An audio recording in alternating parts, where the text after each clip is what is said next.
ilaha illalloh, Allahu akbar.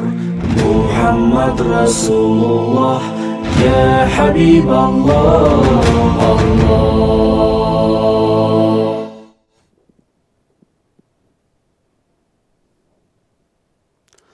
أعوذ بالله من الشيطان الرجيم. بسم الله الرحمن الرحيم. الحمد لله رب العالمين، والعاقبة للمتقين، والصلاة والسلام على رسوله محمد وعلى آله وأصحابه أجمعين. Assalamu alaikum qarindoshlar. Biz davomliq huzuringizga sunab kelayotgan 40 hadisninki sharhisini hozir sizlarga taqdim qilmoqchi. Hozir ikkinchi hadisni izohlab o'tmoqchi. An Umar radhiyallohu anhu qol: "Nahnu julusun 'inda Rasulillah sallallohu alayhi wa sallam zata yawmin.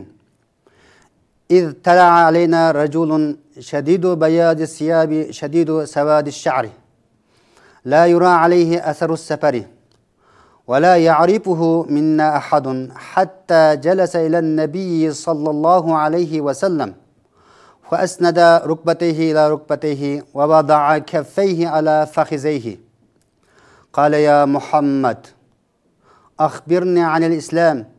فقال رسول الله صلى الله عليه وسلم: الإسلام أن تشهد أن لا إله إلا الله وأن محمد رسول الله وتقيم الصلاة وتؤتي الزكاة وتصوم رمضان وتحج البيت إن استطعت إليه سبيلا.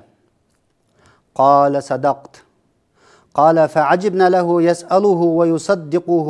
قال: فأخبرنا عن الإيمان. قال: أن تؤمن بالله وملائكته وكتبه ورسله واليوم الآخر وتؤمن بالقدر خيره وشره. قال: صدقت.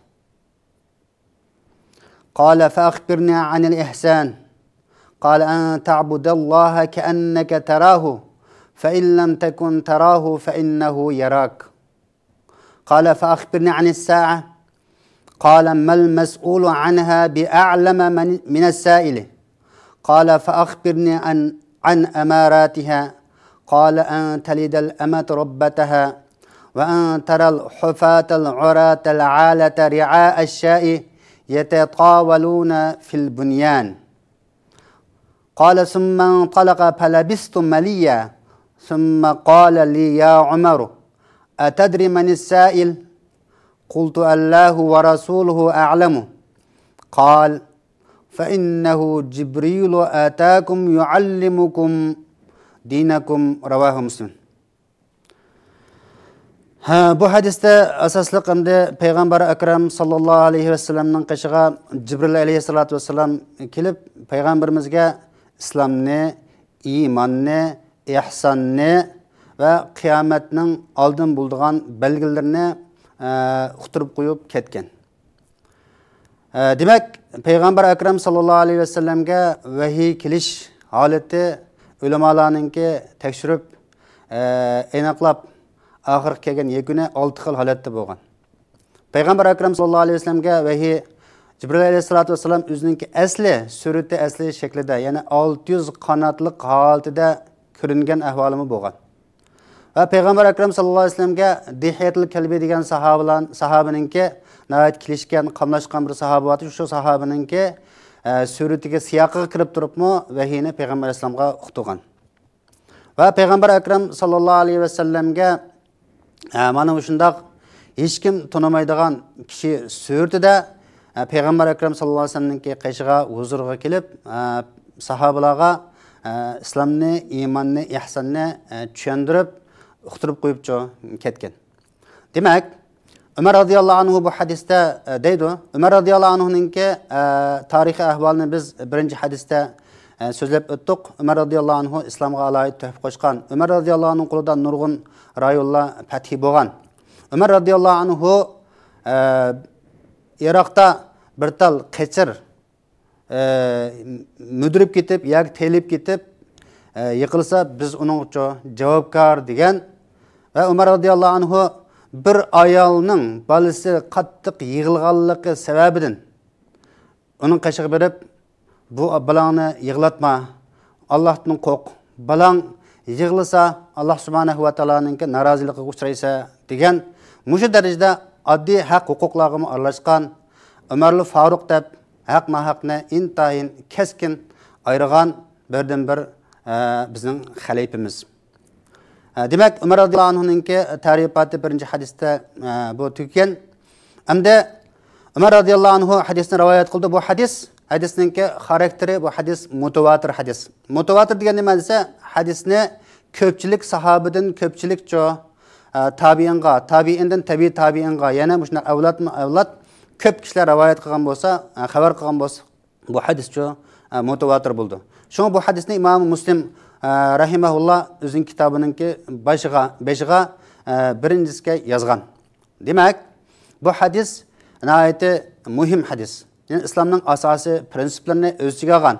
Bu hadisni keng aytsak, bu hadis to'g'riliq biz izohatlarni olib borsak, bunga vaqt tarliq qilib qoladi. Shunga eng muhim nuqtalarni gavdalantirib o'tmoqchi.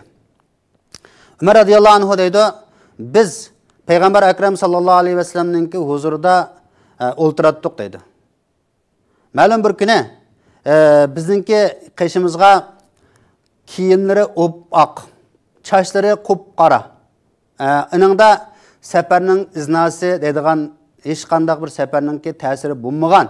Uni bizni hech kim bilmaydigan, tonimaydigan bir kishi kelib, Peygamber Ekrem sallallahu aleyhi ve sellem'ninki tiziga o'zining tizini yulab o'ltirgan. O'ltirib, o'zining olqinni o'zininki tizining ustida qo'ygan. Ba'zanlar Peygamber sallallohu yurtisining ustida qo'ygan deydi, ba'zanlar bu shu o'zininki yurtisining ustida qo'ygan deydi. Endi buningdan biz oldigan mazmun nima desa, mushu hadisninki bosh qismidan, demak, nihoyatda mushu bilim birdigan, da'vat qiladigan va har qanday bir musulmon oddiy talab kiyimlarini pokiz, ratlik kiyishi, oq kiyimni kiyishninki bir yaxshiligi bundan chiqadi hadisdan. Endi uni bizni hech kim tunimaydi deyshi, o Jibril alayhisolatu vassalam boshqa bir kishininki surati siyoqida kelgan ekan, bu yerda sahobalar masalan bu kishini bilmagan, tunimagan bo'lgandan keyin odatda Payg'ambar akram sallallohu alayhi vasallamdan tag'liq arabiylik kelib shunday savol so'raydi. Savol so'ragandan keyin Peygamber Aleyhisselam bunun için cevap verdi. Şu yüzünde, şu ahvalda Peygamberimiz Aleyhisselatü Vesselam'dan sualını soraş arkalık yüzü bilsi mi gerçi? Başkalarına bildiriş için bu sual cevap şekilde sahabelarınki zihni yine kalbige müstahkem orlasın deyip sual cevaplık şekilde bu bilimini bergen. Demek hem de Cibril Aleyhisselatü Vesselam yüzüne yuşuğan demekçi. Hatta Peygamberimiz aldığı keldi kilip yükünüp oldu. Endi bunu ne mezmun çıkıdı ise alem ulemalarının, hürmetli kişilerinin, aksakallarının, ata-anamızın aldıda muşunda yükünüp oturuşun ki muhimliği, ularca hürmet kılışımızın muhimliği, yani dese putumuzu almıştırıp oturup, yakço her xil hareketlerini kılış arkalığı bir xil azar bəməslikimiz bu hadisdən çıxan hüküm şu. Şuna talibul ilmi, oquvchilar ustozning oldida başqa özürüs bo'lmay qolsa, yükünüp o'ltirish bu muhim demoqchi bu odamda. Bu Cibril alayhisolatu vasallam nima dedi? Ya Muhammad sallallohu alayhi vasallam, akhbirni anil islam. Menga islom haqida bir xabar bergin. Islom degan nima deb savol so'radi. Islom haqida xabar bergin. Yani İslam degan nima debdi? Peygamber Ekrem sallallahu aleyhi ve sellem dedi ki, "En teşhede en la ilahe illallah ve enne Muhammeden Resulullah." Allah'tan özge ilah yok. La ma'buda bi haqqin illallah degan oldu. Yani Allah'tan başka çokunulduğun hakiki ma'bud barhaq yok demekçi. Bir adamda en teşhede en la ilahe illallah ve enne Muhammeden Resulullah dedi, şehadet. Şehadet deganimiz guvohlik. Bu yerga deyish demadi. Guvohlik degan nima desa, guvohlik degan bilgandan keyin, buni uqqandan keyin bir degan narsa. Shunga guvohlikni la ilaha illalloh Muhammad Rasulullohni bilib, tushunib, Bunun taqazasını ço qalbimizga o'rinlashtirib bo'lib, undan keyin ço la ilaha illalloh demoqchi. Çünkü Allah subhanahu wa taala ayetinden fa'lam ennehu la ilaha illallah. Yani bilgin Allah'tan özge çoğu ilah yok. La ma'buda bi haqqin illallah degan bo'ldi shum. Demak, avval çoğu bir yerde biz la ma'buda bi haqqin illallah. Bunu deyish uchun dastlabda Allah subhanahu wa taala fa'lam, fa'lam. Yani bilgin, bilib çoğu bunu degan. Bilish uchun nima lazım? O'qish lazım, o'rganish lazım. O'qimasak, o'rganmasak bilgili olmaydi. Şunlaşqa biz o'qib, bilib ondan keyin la ilaha illalloh deyishimiz, la ilaha illallahning taqozosi bo'yicha qilishimiz muhim demoqchi bu yerda. Shahodat degan shu qisqacha aytqanda. Va anna Muhammad rasululloh, Muhammad alayhissalatu vassalam Allohning elchisi ekanligiga guvohlik berishing deydi. Islom degan Muhammad alayhissalom Allohning ekanligiga guvohlik berishing. Ya'ni xotaman nabiyin ekanligiga. Va dunyocha ama arsalnaka illa rahmatan lil alamin. Allah subhanahu va taala biz sizni rahmat qilib avatdik. Lil alamin. Musulmonlar emas, butun dunyoga, mayli u kafir bo'lsin, mayli nim bo'lsin rahmat. Demak, Muhammad sallallohu alayhi vasallamningki olib kelgan qonun tuzumlari shariat bo'yicha mangsa, buning uchun baxtli bo'lganligi, mehribonlikka erishadiganligi bu oyatning o'zidan chiqib turadi qarindoshlarimiz. Demak, Muhammad sallallohu alayhi vasallamga guvohlik berish, Muhammad alayhissalatu vasallamga guvohlik bergandan keyin Muhammad sallallohu alayhi vasallam tutib mangan yo'lni tutish, deganicha deyish, qilganini qilish demakchi. Ana ikkinchisi bo'lsa, to'qimas salat dedi. Namozni barpo qilsa. Ya'ni namozni bu yerda shuna an tusalliya salat, namoz o'qiysa demay, to'qima deb keltirishga sababimi deganda, ta'dil arkonlar bilan Allohga yalvarib turib, nəhayət xuşuluru bilan namazını öz vaqtida cemaat bilan özüs bo'lmagan kishiga nisbatan mayda o'qish degan bo'ldi. Va tu'tiya zakat, ya'ni zakatni bergaysa. Zakat degan hamda 2% asosda boylardan elinib, namratlarga taqtildigan, ehtiyojli kishilarga berildigan zakatning 8 o'rni va Qur'onda aniq ko'rsatib bergan shu o'ringa bergaysa degan bo'ldi. Zakatning asli ma'nosi bo'g'izlash degan bo'ldi, pokizlash. Demak, zakat arimgan kishi melincho bulg'ugan, aramni yegan bo'ladi. Cho'qim zakat arish bu islomning uchinchi prinsip hamdi. Va tasoma Ramazon, Ramazon oyida bir oy Ramazon tutqansa. Ramazon degan hamda yilda bir qaytam keladi. Ramazon tutish orqali biz Allohning roziligiga erishimiz. Undan boshqa namratlarning, ojizlarning qadriga yetadigan gap buning hikmati. Ramazan orqali hozir masalan ma'lum g'arb davlatlarda ochqib davolash degan bir narsa o'tirib qo'yildi. Bu amaliyotda nurg'un kasallar davolandi. Bir yilni qalaymiqan yegan tomoqlarning ratlik holatda tartibga solinishi, ya'ni och quyish orqali badandagi xilitlarni tangshash demakchiman. Bu orqali namratlarning qadriga yetish. Mayli u podshoh bo'lsin, mayli gadoy bo'lsin, mayli boy bo'lsin, mayli namrat bo'lsin, Ramazan tutgan ekan, Ramazan qanday bo'ldi? Ramazonni uni bir narsa yegizmaydi. Suv ichkizmaydi. Shuning bilan u och qolgan odam qanday bo'lgandi deydigan bir o'ydan u xoli bo'ldi. Och qolgan odam mushunda bo'lgan deb och qolganlarning siz qolganlarning qadriga yetadigan shularga o'zining Alloh bergan ne'matni sarf qildigan bo'ladi buning hikmati. Ana tahujjal bayt in istata'ta ilayhi sabila dedi. Endi Allohning baytini haj qilgaysa, maqsad qilgaysa, nishon qilgaysa, umringda bir qatim haj qilgaysa. Farz haj. Payg'ambar akram sallallohu alayhi vasallam bir qatim umrda farz haj qilgan. 4 qatim umr qilgan. Biz payg'ambarimizning jiq qilayotganlarimiz bunday ko'p, lekin islomning ma'lum taraflarini ching tutib, ma'lum tarafni kuchaytirib bitib, ma'lum taraflarda ideyimizga, xohishimizga mos kelsa, buni gavdlantirib, xohishimizga mos kelmagan, ideyimizga uyg'un kelmagan yoki bizningcha huzurlanishimiz, rohatlanishimizga bu mos bo'lmagan taraflarni biz tashlab qo'ydik qarindoshlarimiz. Bu hajni hamda gapni o'chig'indigan vaqtda bizningki millatimizning ichida bak ko'p qilib ketganlarmi noyaticho chiq masalan. Shunga hajni instata'ta ilayhi sabila inanga yo'l jihati qodir bo'la olsang degan gapning o'zi nima desa, buningga biz hozirgi vaqtda pasport va pul ikkisi bo'lgan vaqtning o'zida bu farz. Bu farz bo'lmaganda zo'lab farz qilib, buning uchun nurg'un oqishni qilib, nurg'unlagan jafo mushaqqatni tatib, kafirni boy qilsak, bu to'g'ri bo'lmaydi qarindoshlar. Bunun özününki orunda qattiq bunu sözleyimiz inşallah. Demek biz xotin balalarımız aç qalmaydigan, ularni uchun haqqa qo'l tanglab qalmaydigan holatda haj qilishimiz intayin muhim. Muhim. Şoňlaşqa bu farzajning gapi bu. Agar nafl haj bo'lib qolsa, desa nafl haj bo'lib qolgan taqdirda nafl ibodat qarindoshlarimiz farz ibodat bayada u qabul bo'lmaydi. U avla bo'lmaydi. Nurg'unlagancha och yalang'och kishilarimiz bor. Nurg'unlagancha o'qitishsiz qolgan kishilarimiz bor. Ma'rifimiz hozir eng oqidan sanab birinchi holatga kelib qoldi. Mayli u diniy bo'lsin, mayli fanniy bo'lsin, ish qilib shu din va millat uchun xizmat qilgan har qanday ma'rifni qo'llash bizning mas'uliyatimiz. Shunlashqa shu nafl haj qildiganlar o'ylanib beqishga tegishlik. Mushunda deb 5 tane asosiy prinsipni deb berganda, u Jibril alayhisalom dediki, sadaqta, rost aytding dedi. Rost aytding dedi. Demek bu hadis ne olsa? Başka hadisler var. Bunyal İslam ala khamsi şehadet en la ilahe illallah ve enne Muhammed Resulullah. Muşkilip ahirgiçlik ba.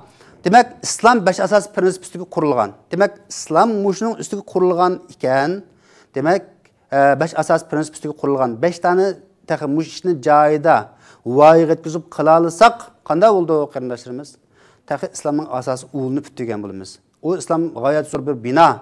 O binanın tahi yukurusunu işlişimiz, yukurusuna biz kalla qaturishimiz, badal to'lashimiz zarur. Mush 5 ni qilsak da odatdagi islomninki bunyal islam ala khamsi mush 5 ning ustiga islom qurilgan degandan keyin ustida islom bor demoqchi. Boshqa hadislarda buning izohati bor. Bu Jibril bu kishi dediki, sadaqta rost aytding dedi.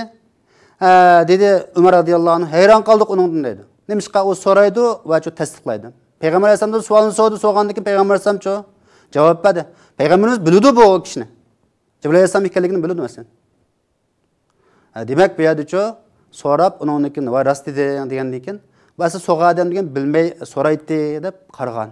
Uningdan keyin tasdiqlagandik rost degandan keyin u bildikan-ku degan bo'ldi. Demak buni nima hukm chiqdi desa, bir odam bir hukmni bilsa-mo, so'rini bilmaydiganlar bo'lib qolsa, olim ulamolardan buni so'rab boshqalarga bildirib qo'yish uchun shu o'tirib tashlasa, bu cho'ng savobga erishidi degan bo'ldi endi.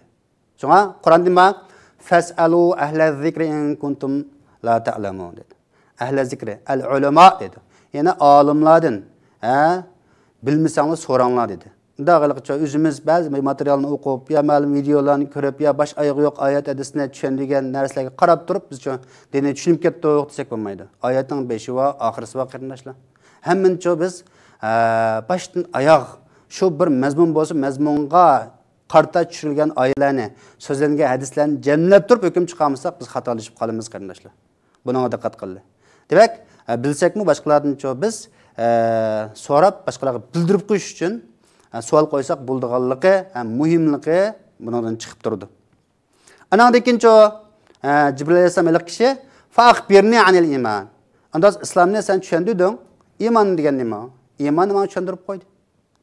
Dediki Peygamberimiz sallallahu aleyhi ve sellem en tu'mina billahi ve malaikatihi ve kutubihi ve rusulihi ve yevmil ahir. Birinci Allah kişinse, ikinci Allah'ın malaikaları kişinse, Allah'ın malaikaları la ya'sunallahu ma amarahum ve hum yef'alun. Ola qatti asilik qilmaydigan bulayda havai havas xohish degan narsa bo'lmagan. Bular nurdan yaratilgan bir maxluqlar. Allah subhanahu va taoloning buyrug'ini ijro qildigan malaikalar. Birinci Allah kişisi deganda Allah subhanahu va taolo qanday ishimiz? Allah subhanahu va taolo bizga ishonishni buyurgan barliq narsalarga ishongan asosda Allah subhanahu va taoloning birligi barliq ishimiz. Demek bu yerda tavhidimiz mustahkam bo'lish kerak. Tavhid masalan 3 qism bo'ldi. Tavhid-i uluhiyat, tavhid-i rububiyat, tavhid-i asma va sifat. Demek bu 3 tavhidni tushunish, bilish bu har bir musulmonning boshda tiqlanmaydigan majburiyati. Ya'ni bu farz. Tavhid degan bir darvoza, bir islomni bir cho'ng bir binoga o'xshatsak, darvozadan kirmay turib, bu binoga kirgil bo'lmaydi. Tavhid uluhiyat degan nima desa, barliq ibodatni, qulchilikni Alloh bilan qilish. Masalan, iyyaka na'budu va iyyaka nasta'in. Sanga ibodat qilamiz, sendan yordam talab qilamiz degandek. Tavhid uluhiyat. Tavhid rububiyat desa, shu koinotning yaratilishi va insonlarning yaratilishi hammani o'ylanib, buning uchun Allohning yaratganligi, Allohning rizq berganligi, Allohning bizni tarbiyalaganligi, buni bilish. Demak, bir nuqtani eskartib qo'yishni to'g'ri topdim qarindoshlarimiz. bu tavhid uluhiyatimiz bizning to'g'ri bo'lmay qolsa, bizning mushrikdan-chi farqimiz bo'lmay qoladi. Nima uchun? Ayni vaqtda Makka mushriklar nima deydi? Osmon zaminni Alloh yaratdi deydi. Ha? Osmon zaminni Alloh yaratdi. Rizqni kim berdi desa Alloh berdi deydi. Lekin-chi ibodatni yakka Allohga qilishdan-chi bular bosh tortdi. Butlarni yasab oldi. O'zing havo havasiga ibodat qildi gapni yig'indisi.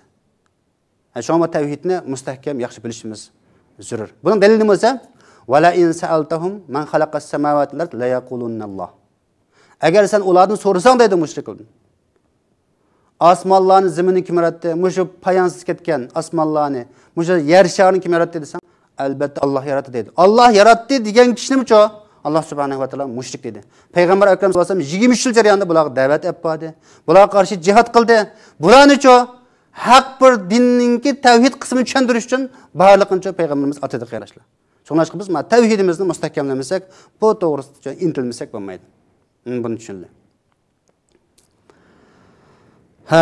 Demak, endi biz bu tavhidni mustahkamlab bo'lgandan keyin, Allohning birlik barliq ishini bo'lgandan keyin, Allohning birlik barliq ishida bizning dalil faktlar intayin ko'p aql va odamga. Masalan, Alloh subhanahu va taolo oyat karimda inna fi xalqis samawati wal ard va ixtilafil layli wan nahar la ayatin li ulil albab. Osmonlarni va zamin yaratishda Alloh subhanahu va taoloning kecha kunduzni almashtirib mushunda turishda aql egalariga uchun fakt bor. Yani Xudoning birlik barliq ishini.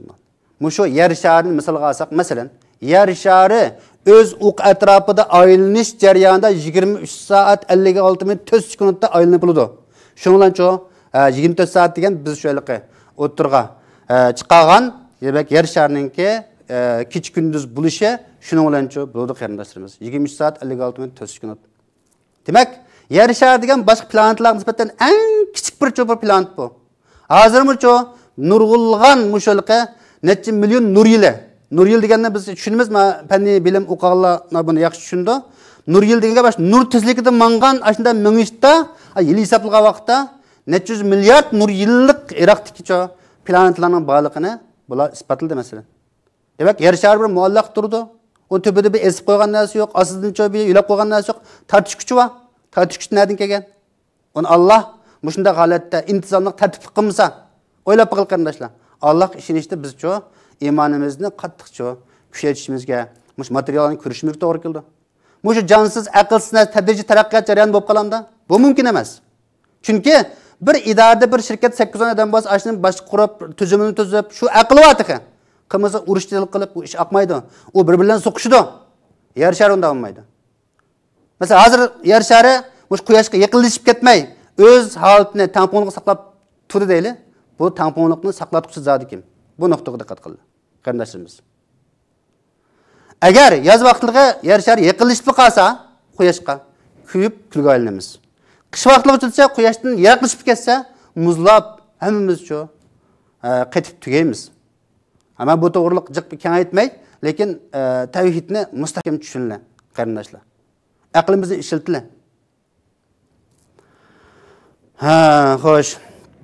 Endi Allohning malaikalarga ishonish. Demak, Alloh ishonib bo'lgandan keyin Allohga haqiqiy turda ishonsak, malaikalarga, kitoblarga ishonish degan bu dalil fakt uning nihoyat ko'p. Kitoblarga Muhammad sallallohu alayhi vasallam tushirib bergan Qur'oni Karim, masalan, yahudiylarga tushgan Tavrat, Xristianlarga tushgan Injil, masalan, hozir g'arbninki harakat qibulnomasi bo'lgan, masalan, harakat qibulnomasi asosida ko'tarib chiqqan Yahudiylar, Isroillarning o'zining asosliq eng cho'ng biladigan nimasi Tavrat, mushu qonun mush ma'musaq bo'lmaydi ekan deb Tavratning asosiy qonun qilib, uningdan keyin ular nurg'un jihatda g'alabaga erishgan bo'ldi. Qarindoshlarimiz. Lekin biz aksicha Qur'ondan hadisni yiroqlashyapmiz. İşenmisanglar materialini ko'rib baqsang bo'ldi. Mavatandek vaqt bir materialni ko'rib hayron qolgan. Kichik bolalarga hattoki Tavratga asal sukab, tatliq turimni chaplab deb Tavratni ayda yaxshi ko'radigan, muhabbat qiladigan bir holat tarbiyalaydi ekan bola. Qarindoshlar. Xo'sh. Demak, Allohning kitoblariga va Allohning elchilariga ishonish. Yani Qur'oni Karimda tilga olingan 25 tane payg'ambar va uningdan boshqacha nurg'un payg'ambarlar bor. Bularga ishonish muhim. Biz hech qanday ayirib etmaymiz. İsa alayhisalomni, Musa alayhisalom hammani biz Alloh subhanahu va taolo avatgan elchi deb qaraymiz. Va yawmil oxir, oxirat kuniga ishonish. Yani oxirat kuni dunyoning oxir ko'rinishi bor. Bu dunyo munqariz bo'ldi. Bu dunyo vayron bo'ladi.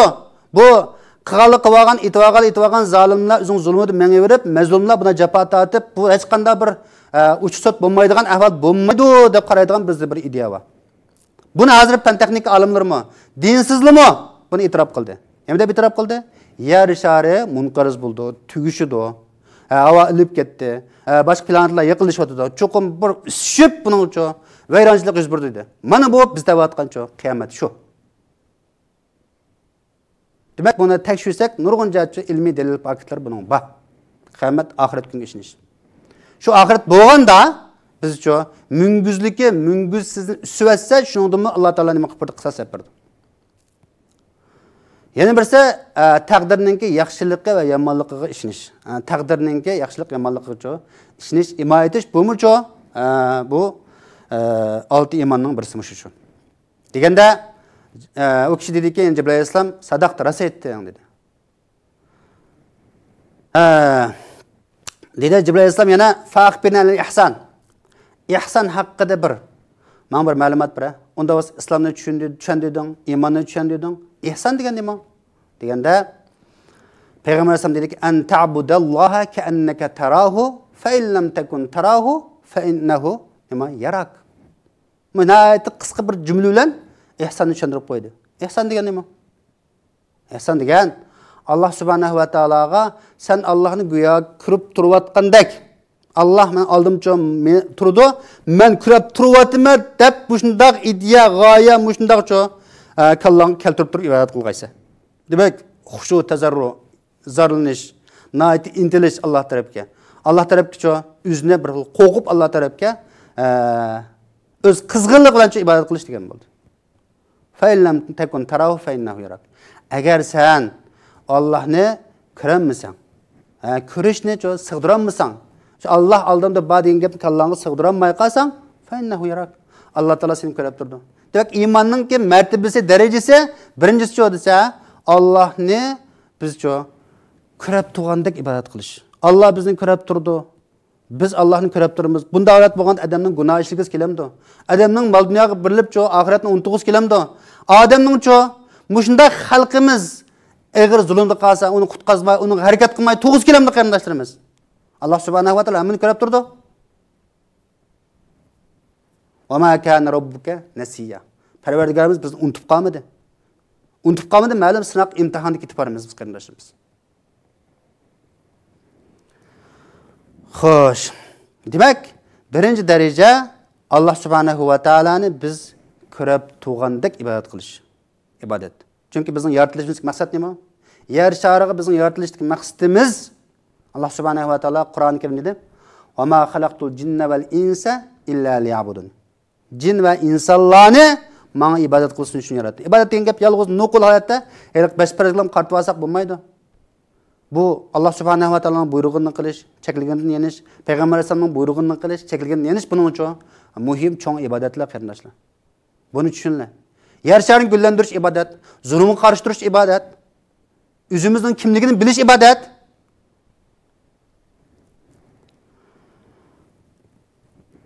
Fa in lam takun tarahu fa innahu yarak. Agar u Alloh subhanahu va taolani masalanchu ko'rib turgandek bu holatni kallangga sig'dirolmasang, fa innahu yarak. Alloh seni ko'rib turdi. O'ylab baqil, Alloh ko'rib turdi. Alloh taolo ko'rib tursa, biz gunoh qila olamdimiz. Alloh taolo bizni davomli nazorat qilib tursa, hammani anglab tursa, bilib tursa, kiraman katibini yezib tursa bizni. Biz gunoh ishlay olamdimiz qarindoshlar. Bir tilkamera vayada, bir yo'l ketib qolsak, mashinamizning ba'zi aludi, ba'zi olmaydi, qo'qib oldirmaydi deymiz. Diqqat qilamiz shuningga. Bir shahar tilkamalashib ketgan, aqli ixtiyorlik masalancho, ya tilkamera bor shahar ekan degan aman, tüp tuzmamiz. Shu shaharning qonuni, shu davlatning qonunini rioya qilish uchun natibak o'nglik yaxshi bo'lib ketamiz qarindoshlar. Allohning tilkameralari kech kunduzcha necha 100% aniqlikda bizni rasmga tortadi. Biz qilgan ishimizni o'zimiz bilamiz qarindoshlar. O'zimizning qilgan ishimizni o'zimizcha yaxshi tushunamiz. Demak, Alloh subhanahu va taoloning tilkameralaridan bizcha hargiz men qo'ymaylar. bexutup qolmaylik qarindoshlar. Agar biz o'zimizning ahvolini, hozirgi ahvolni Allah subhanahu wa ta'alaninki til kamerasiga ilinib turdi, Allah taolo ko'rib turdi, shuni bizga qo'yib bersa, yoki shu film qilib ishlansa, biz oilamizdagilar bilan, do'stlarimiz bilan, butun xalq bilan biz shuni ko'ralamdimiz qarindoshlarimiz. Hargiz ko'rmaymiz mendan boshlab. Biz o'zimizning qilganlarimiz bor. Biz tövbe qilib Allohga qaytili. Demak, shu darajada biz Allah subhanahu wa ta'alaninki rahmatiga erishib, shunda holatda ne'matini bahramand bo'lib ketib boramiz. Shuni biz ko'rishga jur'at qilolmaydi ekanmiz. Alloh subhanahu va taolo necha milliard insonning oldida bizning ahvolimizni qo'ydi. Shu oxirat kunda. Demak, Alloh ishongan oxirat kunga ishongan odam har jihati shu tubtuz ravrus g'oyilik shu ruhliq ma'noda qarindoshlar. Chunki uni Alloh subhanahu va taolo ko'rib turdi. Deganda dedi Cibril Aleyhisselam sadaqta rast dedi. Cibril Aleyhisselam endi dediki, "Fa'akhbirnal ihsan." Demak, islomdan, iymondan menga xabar berding qisqacha. Endi ihsondan xabar ber baqa. Ihson degan nima? Ihson degan qanday bo'ldi? Anta ihsondan xabar berib bo'ldi hozir. Deganda fa'akhbirni anis sa'a. Demak, qiyomat to'g'riliq saat degan vaqt degan bo'ldi. Nima uchun bu vaqt ya soat deb ataydi desa, qiyomat degan Alloh subhanahu va taologa nisbatan bu bir nayt arzimas bir vaqt bo'lg'achqa soat deb buni atagan dedi. Demak, biz zaman makon tonilining ichida qarindoshlar. Ma yer sharida ba ma vaqt zaman makon tonili boshqa planetlarda boshqa yolchi yo'qligini olimlar isbotlab chiqqan. Biz chunki imtihon uchun yaratilgan ekan, zaman makon vaqt jo'ma tonilning ichida ketib boramiz. Bu tonildan chiqib ketsak, zaman makon vaqt tonilichi yo'q. Qiyomatdan xabar bergi debdi. Dediki payg'ambarimiz mal mas'ulu anha bi'alama minas sa'il dedi. Demak, javob bergichi, bu savolga javob bergichi, bu savoldan so'ralg'ichi so'g'uchidan bakroq bilmaydi. Bakroq olim emas. Demak, payg'ambar sallam nima dedi? Men bilmayman buni dedi. Alloh subhanahu va taolo o'zi bilan biladi, hech kim bilmaydi buni. Demak, buni sahobalarimiz so'rgan. Jibril alayhisalom so'radi. Buni-chi men bilmayman. Ya'ni bilishga tez ko'p qolsa, sen menga vahiy olib keldigan kishi sen bilsa dedi. Buni nima chiqadi desa, savol so'ralg'uchi bir savol so'ralsa, savolni bilmasa yoki jazm qilinmay qolsa, bu savolga javob bermasin demakchi.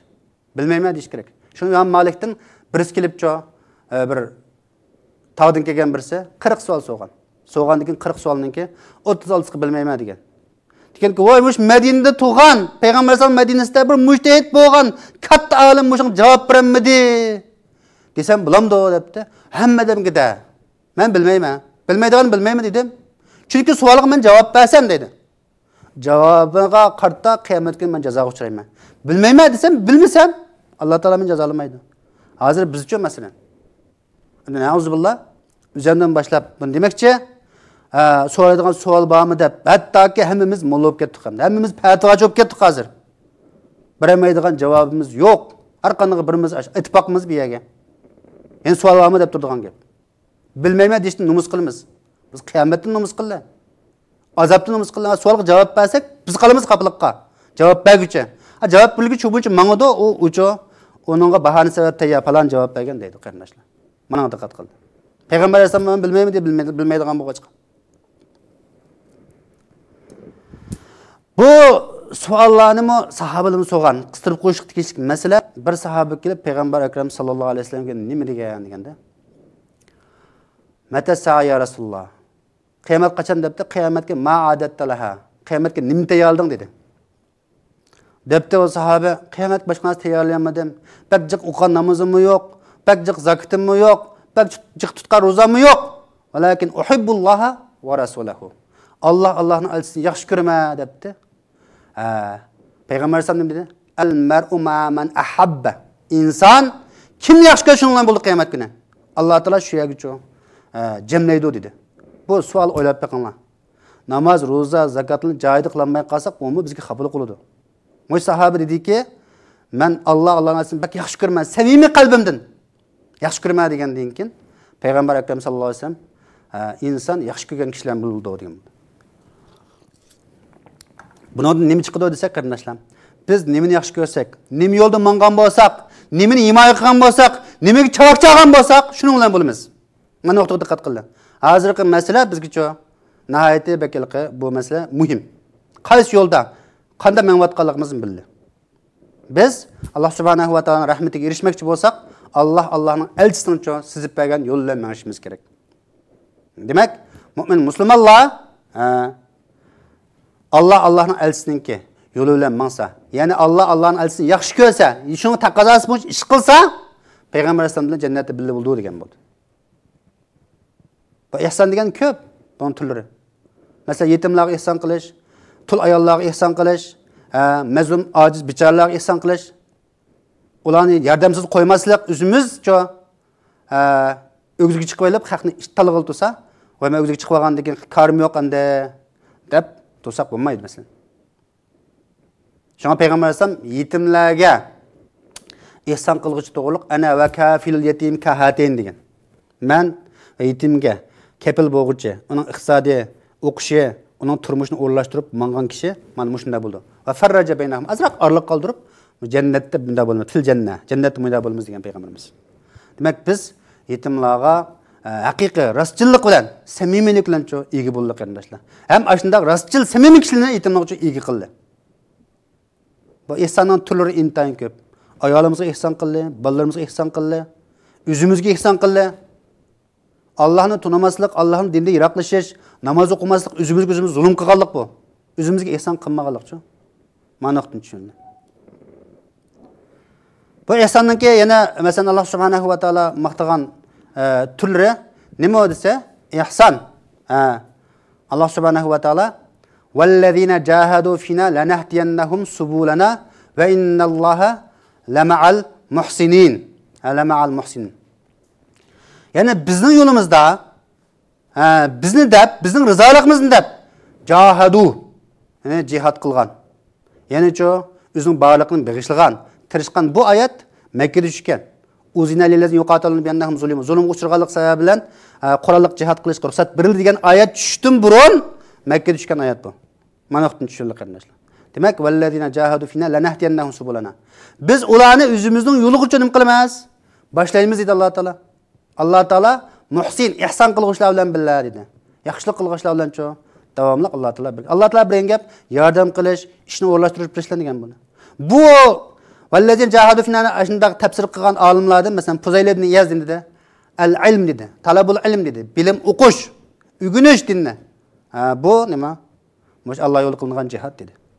Jihadning turini o'tganki hadisda deb o'tib ketdik. Bu 5 turlik bo'ldi, buni endi sharhlab o'tirmaymiz. Bu bilim yo'lda manga yo'llarimiz bu cho'ng jihad.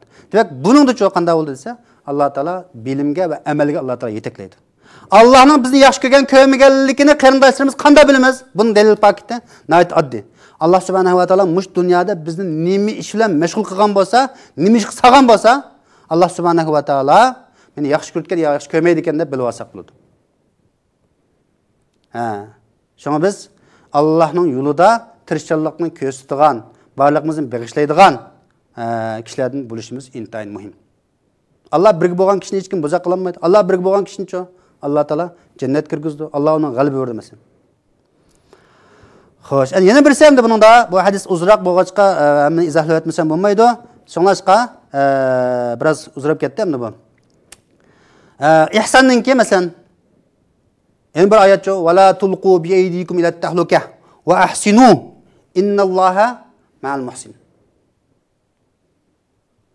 Yani-chi o'zingni aloqaga tashlamanglar. Aloqaga tashlasanglar-chi Alloh subhanahu va taolo sizlarni bu aloqaga tashlash, o'zingni tashlash orqali bu qilgan ishingni Alloh taolo kechirmaydi degan. Wala tulqu bi aydikum ila at-tahlukah. Aloqaga tashlang. Qanday tashlaydi aloqaga desam, aloqaga tashlash va ahsinu, oxir ihson qilinglar. Ihson qilmay va anfiqu fi sabilillah. Beşida va anfiqu fi sabilillah. Alloh yo'lida pul xarjlanglar. Alloh yo'lida chiqim qilinglar. Bu zakatdan boshqa gap qarindoshlar. Zakatni Alloh taolo zakat deb atadi. Ma'uchu anfiq infaq degan Alloh yo'lida xarjlash. Bu oyatning tushish sababi nima tushgan desa, shu Abu Ayyub al-Ansari deydiki, Rimliqlar bilan bo'lgan bir urushda bireylan musulmonlardan Rimlar qator tizilib turgan ekan, o'chaqdagi sap urushda qolishva ya. Shunga qilishni ko'tarib lakinde ashil taraf ketgan. Ketib u ichiga kirib necha kafirni o'ldirib az o'zi shahid bo'lgan. Bo'lgandan keyin qog'aldicha o'zini aloqaga tashildi. Vala tulqib yeydikum ila tahluka degan to'sda 5ni o'qimay, oxirini o'qimay shu vaqtda shunday tushunib qolgan. Qolgandan "Voy, sen nima deyapsan? Bu yerda sen bilamsan, biz haqimiz tushgan. Biz ansarlar shu yerda cho desa, Allah yo'l pul xajlatdimiz, jafo tortibmiz, nurg'un ishni qilib, o'zimiz untaga asosida mengibdimiz, din hozir kuchlandi. Madinada islom davlati qurilib bo'ldi. Biz cho endi o'zimizning iqtisodimiz asli keltirib oldi. Balalarımızga obdan qarayla deb o'zaro dishgan degan. Mushunda qiyinchilik vaqtda Alloh yo'l pul xajlagan sahobalarga Alloh taolo koyibcho bu oyatni tushirgan qarindoshlarimiz. Mushunda ig'ir holatda turyapmiz. Alloh yo'lda pul xajlaydiganlar pul xajlabas bo'ldi. Va fi zalika falyatanafasul mutanafisun. Mush yo'lda musobaqalashsin. Pul xajlaydiganlar xajlabasin. Allohning dinining taraqqiyoti, g'albisi shu dini islomni asos qilgan, dini islomni cho manba qilgan, dini islomni eng cho yuqori o'ringa chiqiramiz deb, davlat quramiz deb maqsaq, bu yo'l xajlagan pullar masalan. Allah yo'li pul xajlasin. Allah yo'lda dars o'g'itib olsin. Allah yo'lda da'vat qildigan qilib olsin. Allah yo'lda leksiya so'zlaydigan so'zlab olsin. Allah yo'lida quldan kelishcho tirishib olsin degan bo'lish oyat namozman. Shu pulni bermay, pulni chiqarmaycho o'zing aloqa tashlamanglaydi. Ham tarixga qaytsak jiq gap bu. Ayni vaqtda ash pul bergan olmagan, nurg'ulgan jafat atgan qismanlar bergan bo'lsin, ko'pchilik ashna bo'lg'achqa shinsay 5-600 ga yaqin boyni tirik kun o'tgan. 5-600 yoki 1000 yaqin mollanicho olim ulamoni tirik kun o'tgan. Bu aniq tarixda bo'lgan bu ish bu. Alloh yo'lida xajlamasak, bu jonni, bu pulni Alloh yo'lida ishlatmasak, oxirgi natijasi shunday bo'ldi qarindoshlarimiz. Yoki yakkalati bo'ldi, yoki umumiy millat xarakterlik bo'ldi bu azob bizga. Shu Alloh yo'lida pul xajlanglar va anfiqu fi sabilillah va la tulqu bi yadikum ila tahluka. O'zingni aloqa tashlamanglar. Pul xajlamay o'ltirib olib, piqsig'lik qilib, hashamatchilik qilish orqali o'zingni aloqa tashlamanglar degan bo'ldi. Va ahsinu, ya'ni shu ihson qilgan, mishadiga o'xshash ihson, yaxshilik qilinglar. Demak, pul xajlash, Allohning dini uchun barliqni bag'ishlash bu yaxshi ihson. Innalloha ma'al muhsin. Alloh taolo muhsinlar bilan birga degan gap jannat kirgizu degan gap. Demak, endi sahoba shunda so'gandan keyin payg'ambar akram sallallohu alayhi vasallam nima dedi desa, payg'ambar alayhisolatu vasallam sen nima tayyorlig'i Allohni alsin yaxshi ko'rim dedi. Payg'ambarimiz shu. İnsan kimni yaxshi ko'rsa shunga bilan bo'ldi. Kimning chapini ko'tarsa, kim bilan bilamasa shunga bilan bo'ldi qiyomat kuni degan bo'ldi. Shunga diqqat qilinglar. Ana ikkinchi desa, menga endi qiyomatning vaqtini sen bilmaydi ekansan, men bilmayman. Belgilarini deb bergan. Belgilar qanday desa, antalidal amatu rabbataha. Yoki yana bir variantida aytisingcha, robbaha deb ber. Ve enteral hupatal uratal alat ri'a ash-sha'i yatatawalun fil bunyan. Sizce bu hadisga dikkat qilsangiz, hozirgi ahvolimizga o'z en tushganlikni bo'lib hadisning oxirisi. Ham bizda nurg'un ishlarni o'tganligini bilasiz. Ri'a ash-sha'i yatatawalun fil bunyan dedi. Demak, bu didak o'zining xo'jayinini tug'di. Er xo'jayin yoki ayol xo'jayinini tug'di degan bo'ldi. Didak degan cho ayol qul. Bu qanday bo'ladi desa, hozirgi jamiyat saga vaqtda ulamolar buni izohlab, hozirgi balalarning ota-onaga itoat qilmaslik, ota-onani buyruq qilishi, ota-onaga hurmat qilmaslik, ota-onani xuddi qulni ishlatgandek ishiltishi, ota-onaga hurmatsizlik qilishi, mushunda balalar tug'ildi degan bo'ldi deydi bir qism hadisshunos olimlar. Demak, didak o'zininkicha er xo'jayini, ayol xo'jayini. Masalan, balalarga manda bo'ldi qiyinchilik va moddiy ma'naviy jihatdan desa, ular uning nisbatan pisand qilmay, sen ani qilib bermading, mani qilib bering, buyruqozlik qilib, nurg'unlagan ota-onani ranjitadigan ishlar bor. Bu to'g'riliq to'xtalsak, to'xtalib ketamiz. Demak, bu hadisninki bir mo'jiza xarakterlik payg'ambar alayhisalom hozir bizga deb qo'ygandek bir hadis bu. Yana birisi va antaral hupatal uratal alat ri'asha yatatawalun fil bunyan degan gap. Demak, yalang oyoq hupat degan. Urat yalang'och, alat degan namrat. Nayt namrat yalang'oyoq, yalang'och keygili yo'q. Anda bir kishilar ri'asha buningga bir supten qo'yib vaqadigan padicha asli. Dağdan kep qalğan. Va yoki ço namrat bunu demek çoğan gepte qattiq namrat kişiler yatat qavalan pil bunyan. Quruluş selişta faqirlashdi. Men mun chiqib saldim. İslamda salalamsizlar. Ya munda qildim. Hatta davlatlar ara. Mesela Dubai mansap diken Palanya mansaldı. Arap devletler nurgun musabaqa olib ketelikmiş hatda. Öz ayni aşular tushdi bu. Endi qo'yib vaqdigan, ashunda bir tugul seqib ishadigan bir kishilar hozir mana shunday olib ketdi. Demak, ma hadisning o'zidan biz iymonimizni qattiq kuchaysak bo'ldiganligi chiqadi. Yatat qavalan pil bundan. Faqirlib, man chiqib saptikan, man chiqib satma. 100 ne chiqib atgan, ma 100 man 200 ne chiqib salaman degandek. Yoki mayli ma 5 qilib sapti, men 10 qilib salaman. Sağlarımız qaldi. Saldiq, faqirlandiq, faqir qildiq. Nurg'ulgan kishilarimiz hamda unda bo'lmagan bo'lsa, az sondagi bir uchum kishilarimiz uchun mushunda g'alati bo'lgan. Azroq pul kelgandan keyin bekijida bayoq qolgandan keyin hashamatxo'rlik, cho'ng yeb cho'ng ichish, o'zingcha jismoniyatini huzurlantirish uchun lamchi ular harakat qilgan qarindoshlar. Biz hozir kechikmaymiz. Tavba qilsak bo'ladi inshaalloh. Demak, mushundaq dedak o'zining xo'jayini, ayol xo'jayini tug'digan, shundaq namrat kishilar-chi bu qurilish salishda faqir qilishdigan. Demak, buning yana bir mazmuni nima desa, o'z ahli bo'lmagan kishilar, demak, mush kishilar bu ahli emas-ku. Qurilish salish mushundaq ishlarga demak huquq tutdi. Mush orqali-chi nurg'unlagan ishlarni qildi. Nurg'unlagan-chi o'zi loyiq bo'lmagan ishlarga nima qilib oldi? Bular ega bo'ldi degan bo'ldi. Payg'ambar alayhisalom hadisda bir hadislarni oxirlashtirmay, yana bir qo'shimcha qilib mana shu qiyomat qachon degan vaqtda Payg'ambar akram sallallohu alayhi vasallamninki Payg'ambar alayhisalom iza zuyiatil amanatu fantazir sa'a dedi.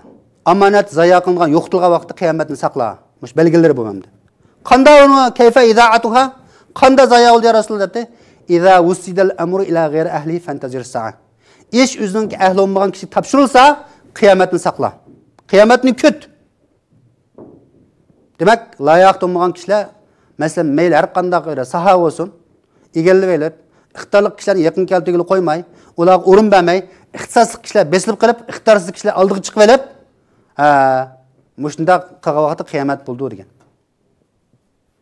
Mana bu hadisga qaraydigan bo'lsakmi, hozirmi bu ishchi 90% amaliyot ko'rilib turibdi hozir. Payg'ambar alayhisalomning yana bir hadisda hamda mushu qiyomatning oldida bir odamni aldaydigan bir yillar bo'ladi dedi. Qanday yillar desa, yuttahamu fihal amin va yu'tamanu fihal kha'in va yukazzabu fihal sodiq va yusaddaqu fihal kazib va yatakallamu fi amri an-nas ruwaybaza. Qila ya Rasulullah, mar ruwaybaza? Ruwaybaza. Qala as-safihu yantiqu fi amri al-'amma. Bu hadis. Avf ibn Malikning xabar qilgan hadisda Payg'ambar alayhisalom degan, qiyomatning oldida ashunda bir yillar bo'ladi. Bu yillarda cho desa, ishonchli kishilar tuhmat qilindi, ayblandi, haqoratga uchraydi. Xoinlar cho omonat qo'yildi, xoinlar oldiga chiqib qoladi. Rostchil kishilar cho yolg'onga chiqildi. U kazzab, yolg'onchi deb u cho o'zini ishontirolmaydigan holatga kelib qoladi. Yolg'onchi kazzablarning so'ziga ishonilib cho kishilar shundan keyin mangdi. Va u cho yolg'onchi kazzablar kishilarninki umumyuzlik xalqning ishiga gap qildigan bo'ladi. Yana shu Ruvaybizlar shuni xalqninki gapini qiladi deydi. Ya Rasululloh, Ruwaybiz degan qanday? Kim u deganda? As-safihu yantiqu fi amril amma. Aqlsiz, döt, tigini bilgil olmaydigan, nadgagan qilolmaydigan, bir kun chiqiblamcha, cho'ng gapni qilib, shuarni to'lab, anadan keyin cho desa, umumning ishini men qildigan kishi deb boshqalarning ishini buzib, boshqalarga tuhmatlarni chaplab, vastalamagandan keyin qanday ish qila oladigan bo'ldi. Bu bilim kishilar qartilgan gap emas qarindoshlar. O'zimizni bo'lib qolsak, to'xtasak bo'ladi. Yo'q bo'lib qolsa, yo'limizni davomlashtirib, mansab qiladi. Demak, zamon oxirining belgilari, demak, mushunda g'alaticha bo'ladi demakchi. Demak, mushunda bizningki hozir nurg'ulgan xo'jayinlarni tug'vatdik, tarbiyalab chiqyapmiz. Bolalarimiz yaxshi tarbiyalayli, islom axloqlarini tarbiyalayli. Obdan tarbiyalamay kichik vaqtda anandan keyin bolam meni qaqshatdi desak bo'lmaydi. Anandan keyin cho desak, mushu qurilishga, loy bilan seminotga sağan mablag'larimizga, nechilarimiz hamda ishimiz pushyotdi, lekin amal yo'q. Buni ondan keyin cho diqqat qildi. Oxiratning binosiga mablag' solindi. Deganda dedi Umar roziyallohu anhu, andan keyin u kishi ketdi. uzoq turib qoldim deydi. Ba'zi rivoyatda 3 kundan keyin deydi, ba'zi rivoyatda uzoq turgandan keyin payg'ambar alayhisalom menga dedi, "Ya Umar, suv so'g'ishning kimligini bilamsa?" debdi. Allohning elchisi obdan bilguchi, men uqmaydi ekanman, turmaydi ekan bu odamni desam, payg'ambar alayhisalom dediki, "U Jibril sizlarga dininglarni o'rgatib qo'yish uchun o'sha keldi" dedi. Bak Jibril alayhisalom butun kuchi bilan har xil usulda, har xil shakl dinni o'rgatgan. Bizmi dinni o'rgatishimiz, o'rgatishga chaqirishimiz, o'rgatish uchun barlig'imizni beg'ishlashimiz intayin muhim. Buni Muslim xabar qilgan hadis. Muslimda, Abu Davudda, Nasaiyda bu ko'p hadis kitoblarda bu hadis bor. Bu hadis uzun bo'lg'achqa biroz vaqt uzoq ketib qoldi. Qarindoshlarga rahmat aytamiz. Qarindoshlarning sabrchanlik bilan buni anglaganligidan Allah subhanahu va taala buning o'rniga jannatul firdavsni berishini tilaymiz. Va axiru da'vana alhamdulillahi robbil alamin.